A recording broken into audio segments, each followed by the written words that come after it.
remember you're putting someone in there, like, long-term housing, right? And we have a huge responsibility as a housing provider to take that very seriously. Yeah. So, function and safety, then we're going out to get it rented. We're figuring out best market rent, how to advertise, how to screen.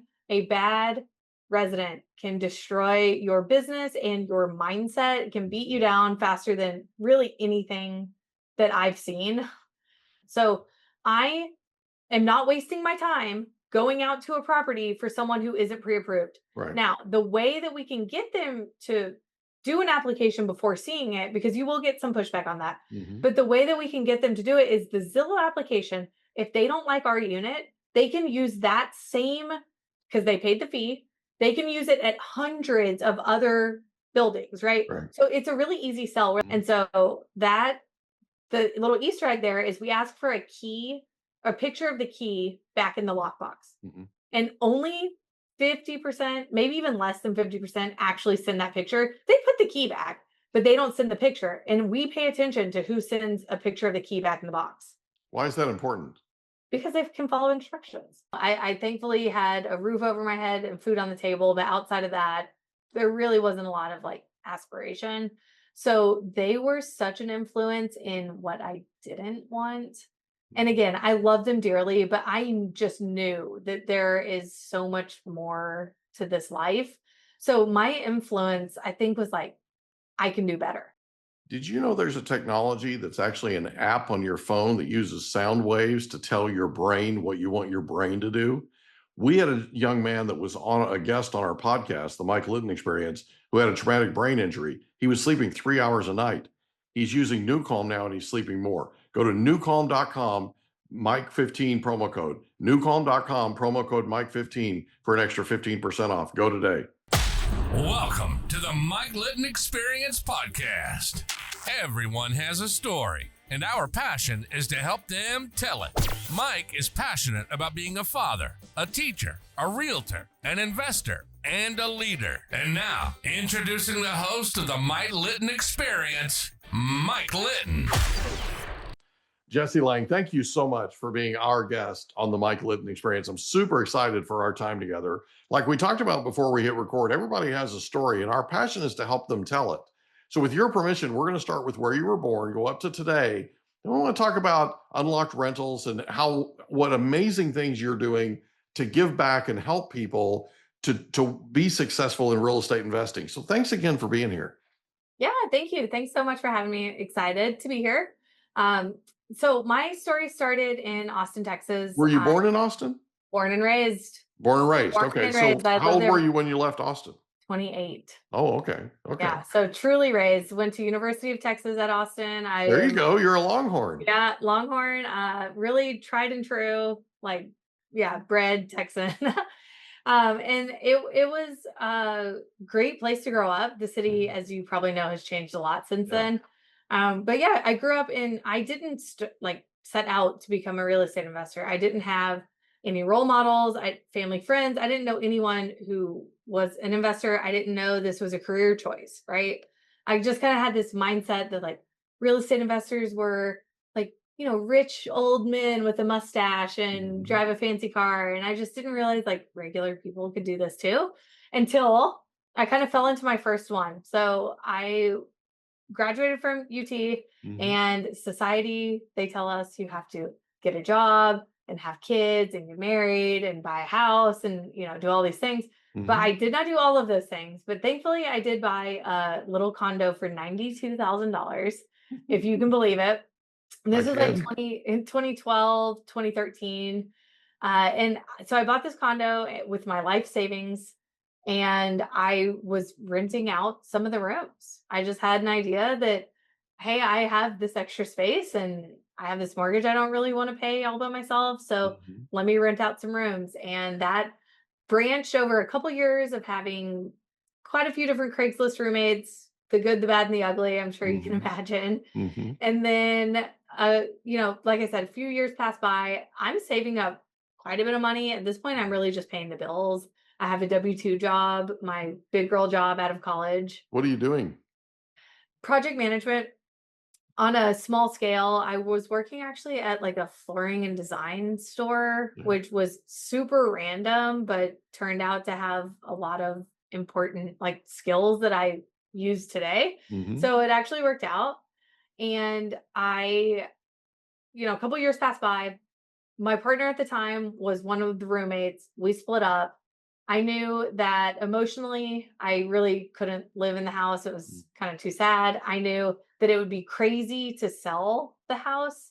And then I knew that I couldn't just have a mortgage with, no one living there. Right. Hmm. So, in the matter of a few weeks, I went from living my everyday normal life to having four college boys moved into my little condo. And I always joke that they could have like ruined my real estate career before it started, but they were great. They were actually really good residents. That's cool. Can we go back just a bit? Yeah. So you grew up in Austin, Texas. What was your favorite thing about growing up there? Oh gosh.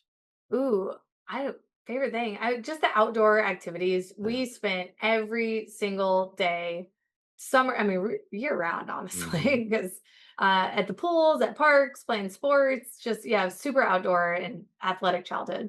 That's cool. Yeah. In high school, did you have a favorite subject? Did I have a favorite subject? Speech. I mean, not actually speech class, but just anyone I could talk to. Like anything where I was connecting with other people or like community building. I was in all the clubs. I wouldn't say I had a subject, but I was like very involved. Okay. Yeah. Growing up, who was the most influential person to you? Is this a therapy session? I love it. It's similar. Yeah. The Would you most, like to lay down on the couch? yeah, maybe. The most influential, I'm gonna say something. I love my parents dearly. I hope that they never hear this. My parents were the most influential, but probably not for the reason that you think. Hmm. They made some hard life choices early and they were doing the best that they could, but we struggled. I thankfully had a roof over my head and food on the table, but outside of that, there really wasn't a lot of like aspiration.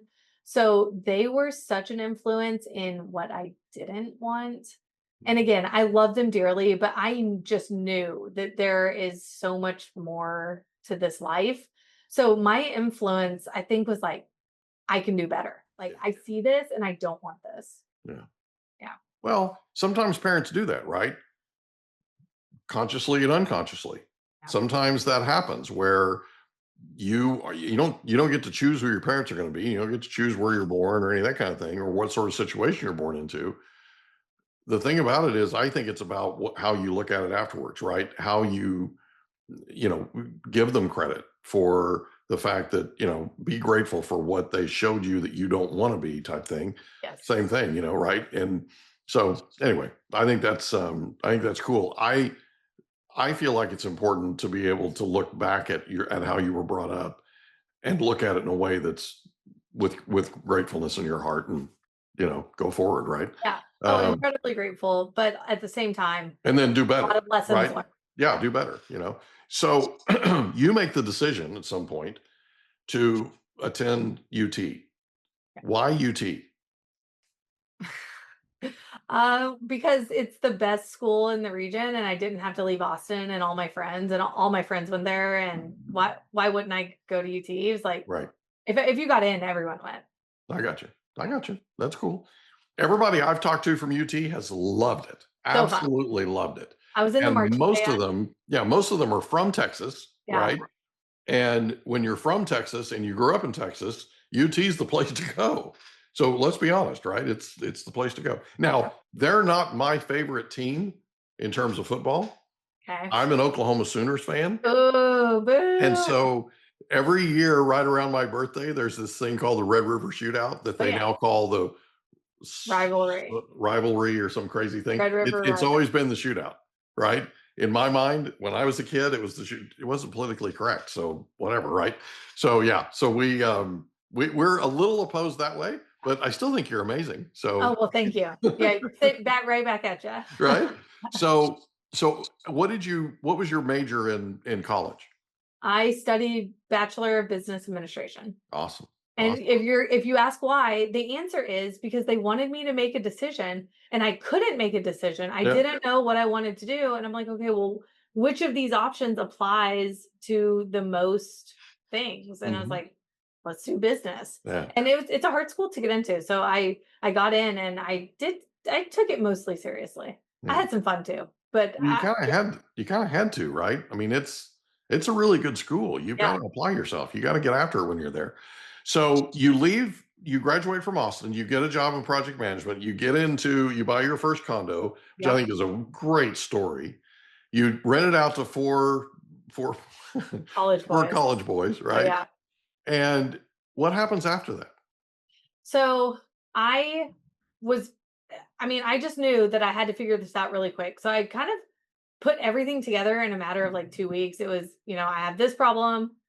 I don't know what lease agreement to use. I solved it. I don't know how to find people. I solved it, and I just solved each one. And so I kind of was like putting the pieces together, but I still didn't believe that real estate was necessarily a career. Yeah. Um, so I was staying with a friend for a couple months after the breakup and say I had saved all this money. So I was like, well, shoot, I'm going to go buy a second house.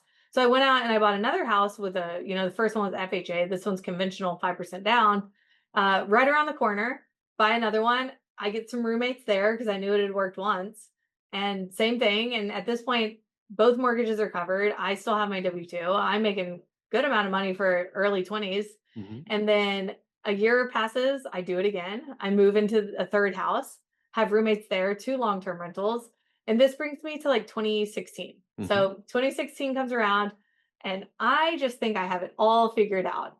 It's like, I hacked the system. This is great. So I actually quit my job and I went to go travel the world for a year. Wow. And it was an incredible year. I met my amazing wife. I met the company that eventually brought me to Columbus. Mhm. It was completely life changing in every way that you can imagine. And I was able to do that with 3 long-term rentals. Wow. Yeah. So let's back up for just a second if it's okay. Yeah. So you decide to go travel the world for a year. What precipitated that? And how did owning those 3 rentals help to make that happen? Okay. What precipitated is, I mean, I think many people can relate that there's so much more. Yeah. I lived in the same city for 28 years Yeah. and I just knew that there was like more in this There's a whole world. big world out there. Yeah. I had the opportunity to study abroad in college. So I spent 4 months in Australia. And so I Oh, had cool. kind of had like a little feeling there. uh, Later down the line through a series of events, I spent some time in India. So I was like, okay, there's more to it. And then uh, I sat I sat in my coworker's office January 1st of 2015. Mhm. And I said, if I am sitting in this desk 1 year from now, never talk to me again. You could be so mad at me, whatever. I will not be sitting here. December 30th was my last day. And so I did it. I did it. Why did you say that?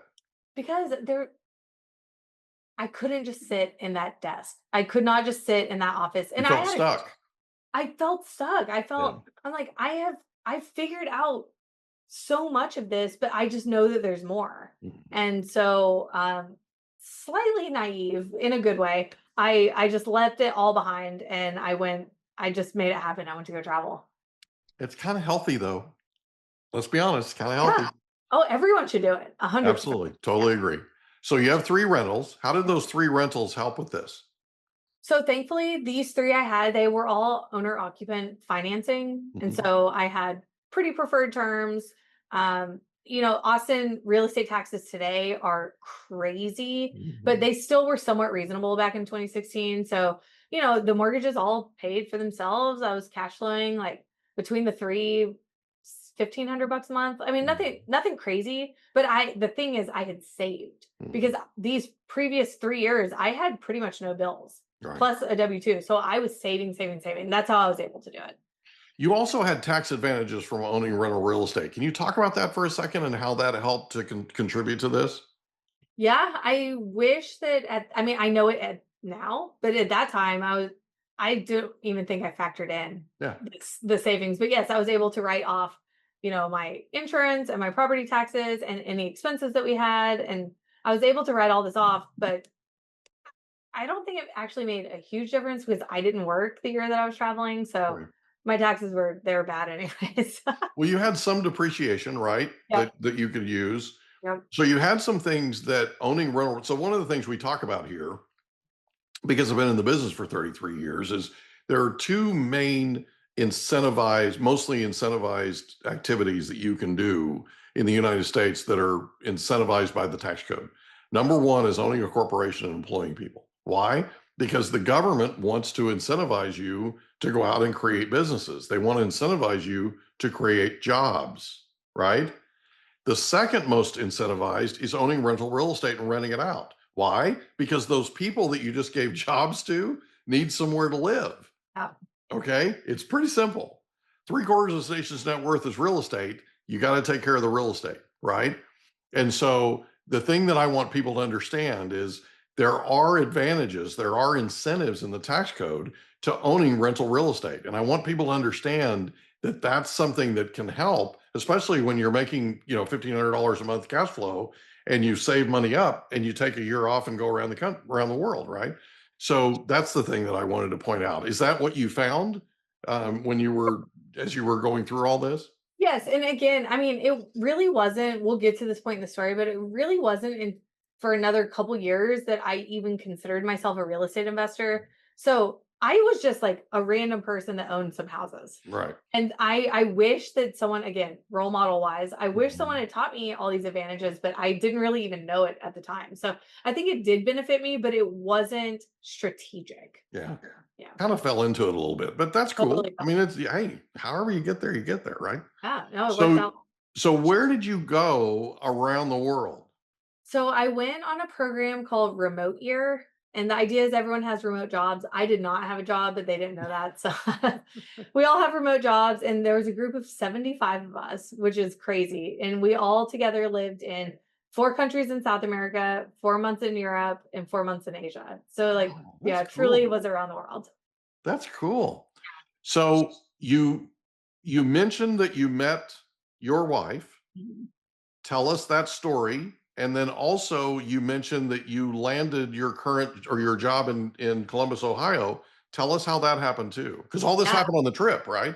All on the trip. Right. So we land in Montevideo, Uruguay, which is month one. Hmm. And there's 75 of us, and we all, we're all, hey, hey, hey, we're about to spend a year together. We're all excited. And I will say, I don't maybe love at first sight is like dramatic, but she caught my eye. She definitely caught my eye. And within a month we were dating. Mhm. So our first year dating was around the world with 75 friends. And yeah, I mean, you can't replace that. But that was almost 10 years ago and it's still working out. So Amazing yeah, it was memories. great memories. And like I said, mutual friends, weddings, like I mean, it's been really nice. And Awesome. then the company, so actually fun story is we were supposed to go to Istanbul, but there was Mhm. some like unrest at the time. So we were rerouted to London for that Mhm. month.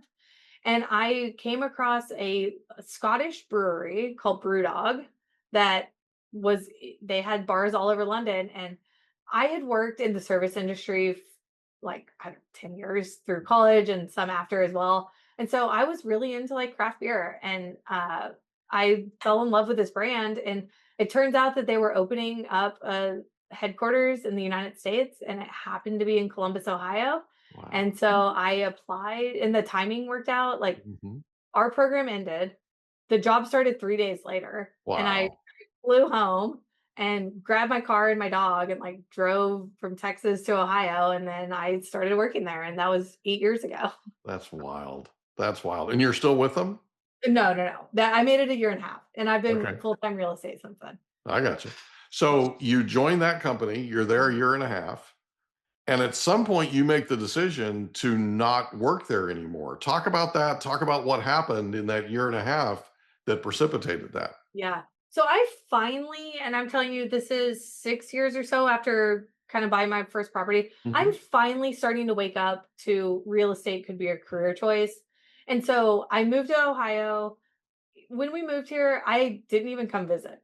Mhm. We just flew to Texas, drove here, started the job. I Right. Googled, is Columbus pet friendly, gay friendly, and how's the real estate? Those are my Right. 3 Googles. And I'm like, it's good. Okay, great. We're And so good. it was a fantastic place to be buying rentals, like fantastic. Mhm. And so I was in the right place at the right time. I like absolutely feel that.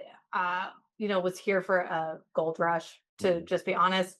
And so for the 18 months that I was working at the W2, I was finally starting to go to real estate meetups, start meeting other people who, they aren't these rich, old, grouchy people. They actually are like normal people just like me. And so I'm starting to figure out like, this is a career choice and actually like could work for myself. Mhm. And my wife, she's been freelance graphic designer forever. And so that's how she was on the remote program. Mhm. And so she's like, man, your W2 is holding us back. Like we could be traveling, we could be doing this, this, and this. So she really was like a big push and going full time. So I finally made the decision. I was working so hard for someone else. Yeah. Can I say half-ass? I don't half-ass anything. And I was working so hard for this company, Yeah. and I was getting nothing. I Yeah. came up for an annual review. It was denied, even though I was an absolute top performer. And so I gave them my notice and I was like, I'm gonna make this real estate thing work. Yeah. Well, sometimes the system makes your decision for you, right? 100%. Yeah. And you're like, okay, right? And you sort of had your wife sort of also, and I get that. I've been married 31 years, so I get the whole, let's go, let's move on, right? Yeah. I get that. So you decide to be a real estate investor full time, right? And what's the most important thing that you learned doing that? The most important thing I learned, it was truly confidence. Hmm. I've always been pretty confident, but it is such a jump to go. And I talk to people all the time who are like, I'm scared to quit my W2. And I was scared. Like Yeah. I did not know what was on the other side. So there's a level of like confidence inside of a company or corporation, and then a totally different level of confidence when you're like doing this for yourself. Yeah. So the biggest thing that I learned was just like, I can do it and Yeah. I am doing it. And like, it's really, my life is, it's going pretty well. So Yeah. like, it's working. I got you. I got you.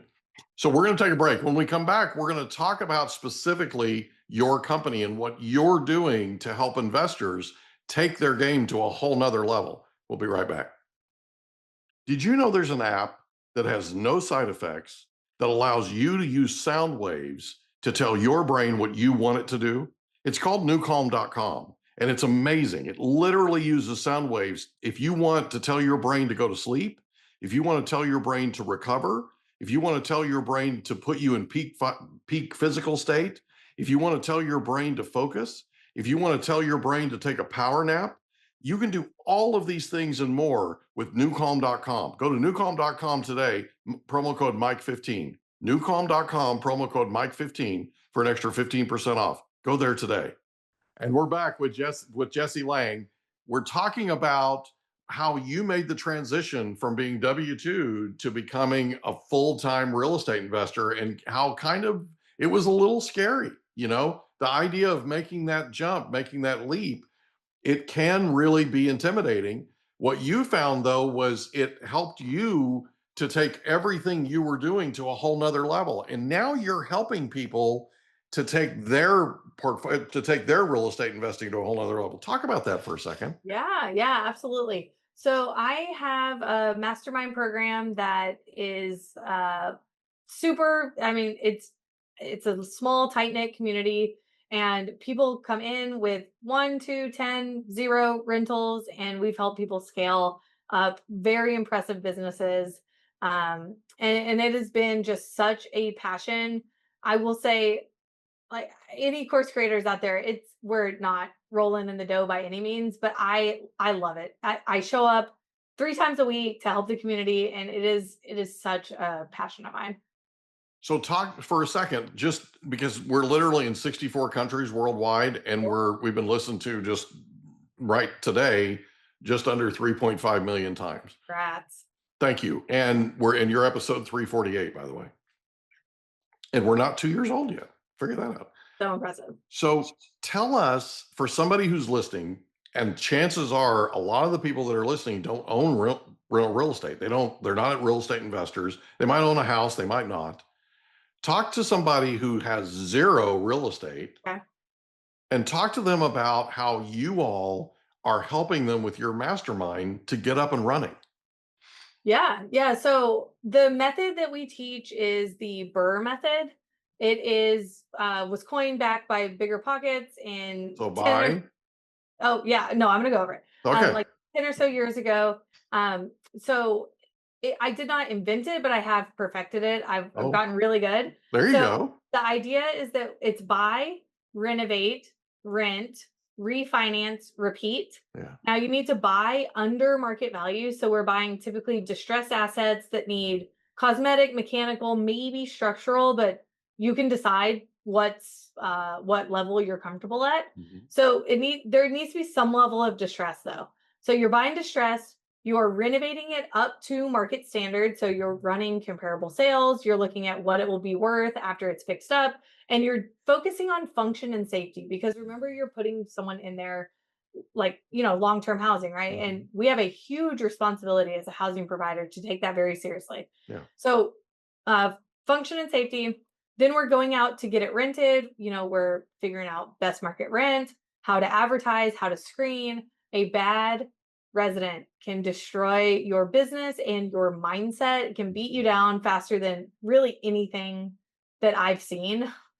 And then you take this nice new package that you created to a long-term lender. You say, hey, how much will you loan me against this new package that I created? They will give you typically 75, 80% of the future appraised value. And then the idea is, if you bought it right, you did the right renovations, then you can own this asset after the refinance with none of your own money in the deal, and you still own 25% equity in the property. Okay, so if it's okay for just a second, let's sort of break this down, because Yeah. literally one of the things that we're hearing from our audience is they haven't been in the business as long as we have, and they want to know how this works. So number one, when you talk about distressed real estate, for people that don't understand what that means, talk about what a distressed property looks like.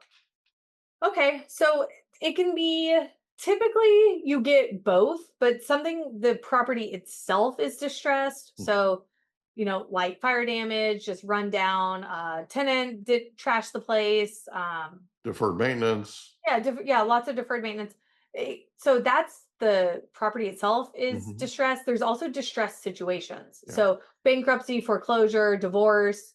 And again, often they do go hand in hand, because typically those distressed situations create deferred maintenance. But you're looking for a property that like has room to add value. Right. You're buying it low enough where if I put 20,000 into this, it doesn't just increase it by 20,000, it increases the value by say 40,000. Right. Yeah, so you're creating the money. You're creating the value. Well, you're buying it below market. Yep. So you already have sort of a cushion there, right?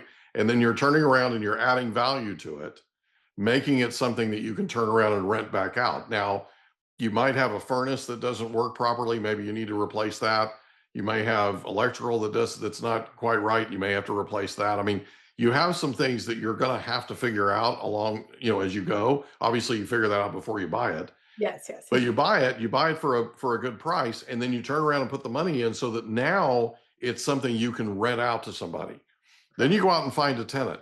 Talk about tenant screening, because I know for a fact, in what I've done in the last 33 years, I've watched people rent to the wrong tenant and ended up making them get out of real estate altogether. They don't 100%. invest in real estate anymore because of the nightmare they had on the first go round. So talk about tenant screening for just a second.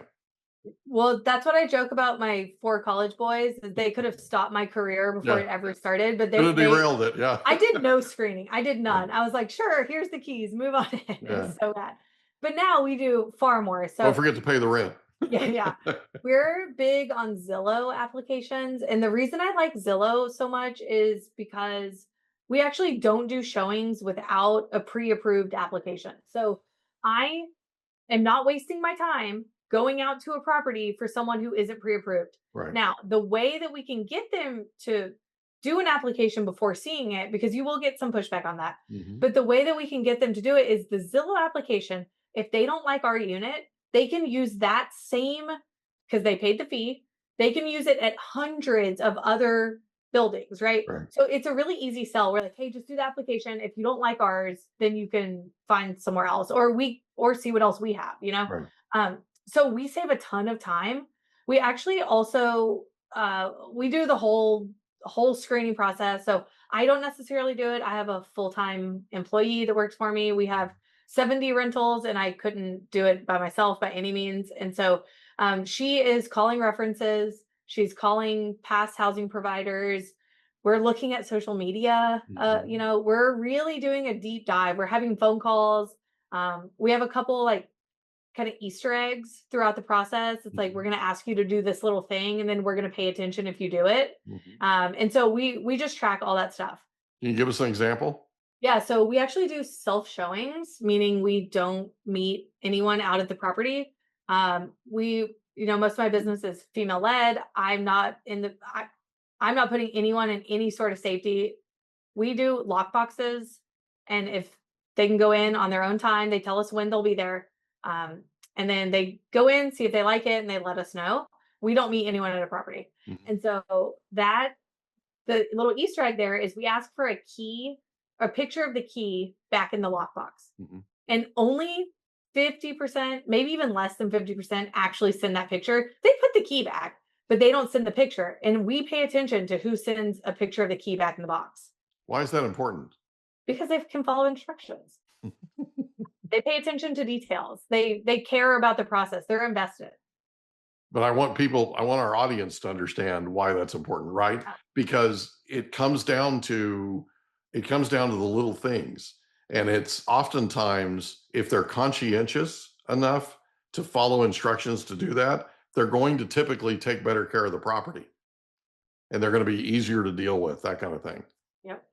And just, better communication overall. So we look for that, and we actually track it in our scorecard if they send the picture of the key. Cool. Okay. So your mastermind, if somebody wants to participate, if somebody's listening and they're not sure whether they want to get into real estate or not, but it's something they've heard about, maybe it's something that intrigues them, that kind of thing. Let's say they're interested in potentially dipping their toe in the water and maybe trying real estate investing. How can they become a part of your mastermind? Yeah, so I have a little mini course that we can link in the show notes, and I go over, our whole method and talk about, the program itself. There is an application attached to it. So if it's something that you want to speak with our team, you just go ahead and fill that out. We'll book a call with you, get to know you, your business, kind of what your goals are, see if it's a good fit, and then we could take it from there as far as joining. So do you take the course in order to be a part of the mastermind? We do like to have people go through the mini course. It's like a little 30-minute video. Yeah. Just make sure that they understand kind of what we're teaching, what the concept is, right? Because the last thing you want is to join a program and find out that it's not what you're interested in. Right. Yeah. So do you mind if we go back just a second? Oh, so we talked about the BRRRR method: buy, remodel, refinance, or rent, refinance, repeat, right? When you implement that on a distressed piece of property, you buy the property, there's a number of things wrong with it. You factor all that in, you buy it, you go in, you do all the repairs. Do you do the repairs yourself, or do you hire people to do it? Could you imagine? No, I do not do the repairs myself. Well, I think it's a fair question though, for somebody who's never done it before. Yeah, no, fair question. We do not. I do actually really enjoy DIY. I was just kind of teasing. I'm pretty handy, but I do all that stuff on my personal home. Our rentals, no, absolutely no. No. We hire someone for every single aspect. Of course, there's a cost involved, but we're doing, I like to have 2 properties in every step of the process at all times. So 2 in buy, 2 in rehab, 2 getting rented, 2 in refi, etc. So if I was trying to do that myself, I would have no time to work on the business. I would just be in the business. So Gotcha. yes, it costs more, but I'm able to do 5, 7 times the volume because I'm not there myself. We use the same general contractor on pretty much all of our projects. They've done my last like 45 or so. They're fantastic. I'm, family to me, Mhm. and we do the same renovations every single time. Same flooring, same paint, same light fixtures, same granite. It's all the same. I am not reinventing the wheel. If you want to do fun, cute stuff, go do Airbnbs, do your Mhm. personal home. I have a creative side. I will tell you, it is not on my rentals. You look at my portfolio and you're like, man, this girl is boring. Yeah. And that, yeah, Yeah, boring is boring's good when you're putting rentals together. yes. So, do you mind if we go through just a typical, and I'm talking numbers now, but just Yeah. typical numbers on a deal? So, let's say you go out and you find a place, and let's say it's 100 grand. Is that too much in your area? Um, no, that's spot on. Yeah. So, you find a distressed piece of property for 100 grand, right? It needs $30,000 worth of work. So, you buy it, you put $30,000 into it, you rent it out, and you turn around and you refinance it. Yep. How much are you going to refinance it for? And how much in the way of sort of cash out are you getting? So Yeah. how much are you putting down, first of all? You nailed it with your numbers. I'm going to make some slight tweaks. Sure. So we buy it for 100. Say we put 40 into it Okay. instead of 30. That's fine. And then say we have $10,000 in holding costs because I'm going to have some interest payments, and I'll talk about how I finance these, but Okay. we'll have some interest payments, your taxes, Mhm. insurance, those all keep going even when it's not occupied. So say you Right. have 10K in holding. So you are all in for 150. Gotcha. This property is going to be worth 200K once it's fixed up. Okay. The long-term lender is going to give you 75% of that, which conveniently is also 150K. Mhm. So you're in it for 150. You get 150 long-term money to pay all that off. So you have none of your own money in this deal. Right. And so I did have a down payment, right? We're using hard money. I use a lot of private money also, where I am usually getting 100% of purchase and rehab covered. But if you're using a hard money lender, standard would be 90% of the purchase price is covered, so 10% down, and 100% of the rehab cost is covered.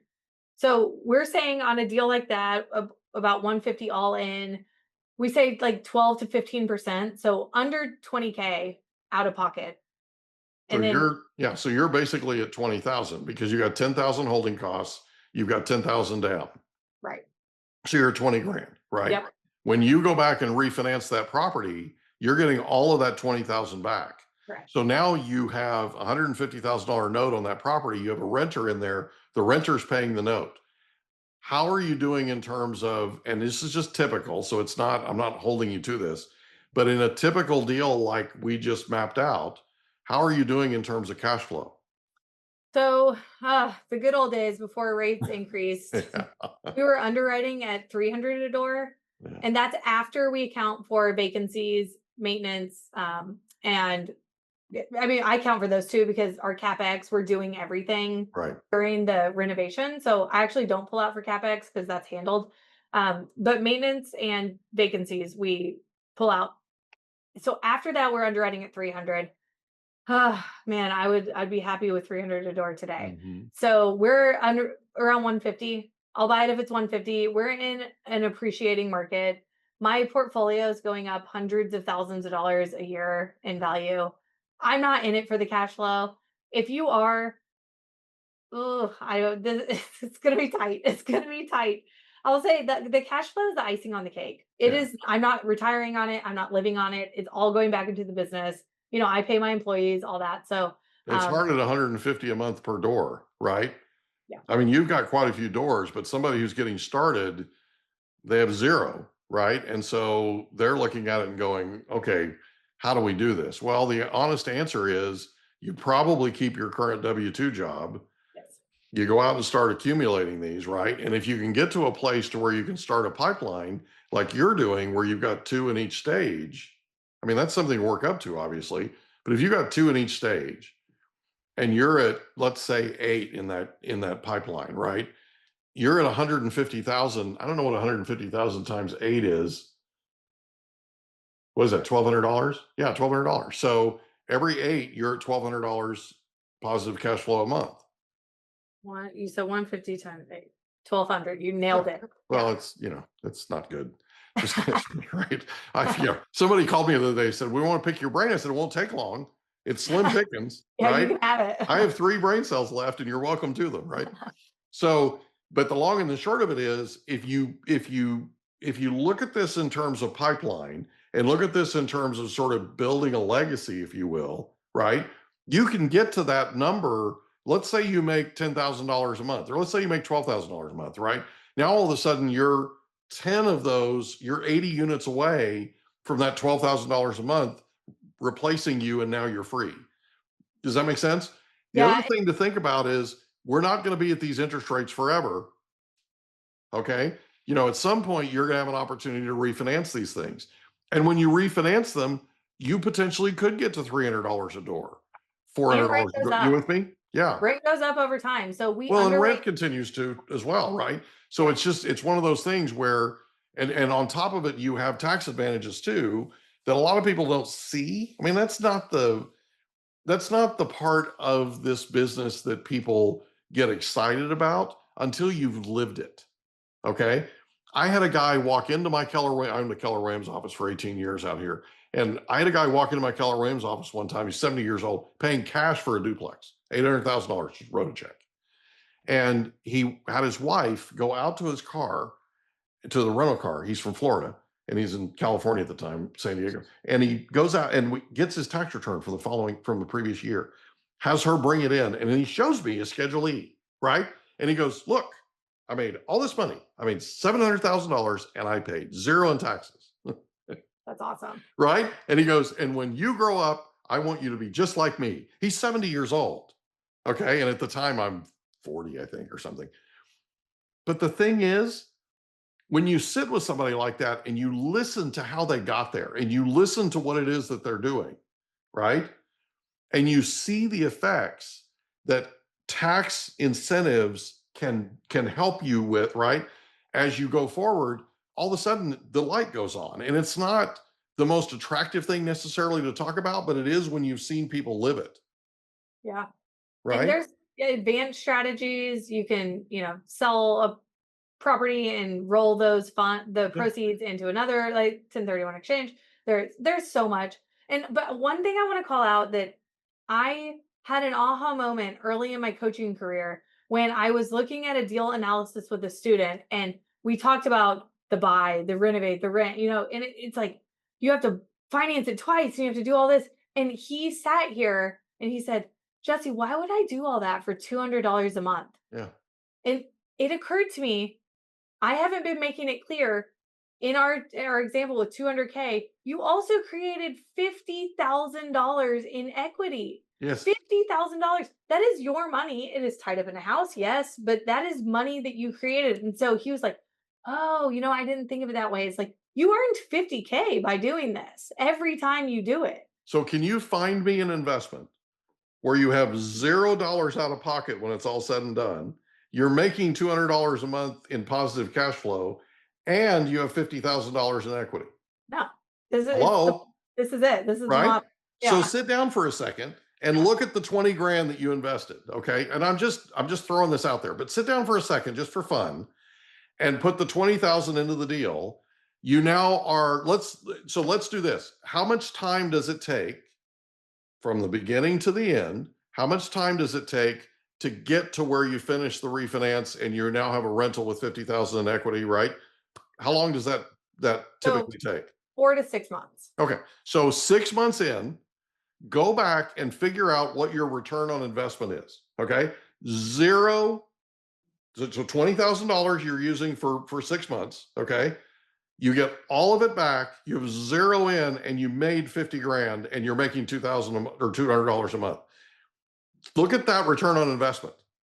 It's and infinity. Find me something that does that. Yeah. When you have no money in a deal, your ROI is infinity. Insane. Yeah. No, it literally goes to like the little infinity. Yeah. Yeah. Which is the textbook mathematician's definition of insanity, right? Yeah. It's like, wow. That's the kind of thing that I want people to understand is That's why millionaires are made. That and the tax incentives. It's why there's more millionaires made in real estate than any other type of investment. Period. Period. Jay, I thank you so much, Jessie, for being here and being our guest on the Mike Litton Experience. This has been a lot of fun. Yes. And I apologize for us starting late, but thank you for hanging in there with us. Good. Can I ask you a question? Did you know that there's a technology that uses sound waves that'll tell your brain what to do? There literally is. It's called newcalm.com. It can tell your brain to heal, tell your brain to sleep, tell your brain to do all kinds of things. It can get you fired up. It can be a pre-workout. Newcalm.com, and the promo code is Mike15. Newcalm.com, promo code Mike15 for an extra 15% off. Go today. And that's a wrap.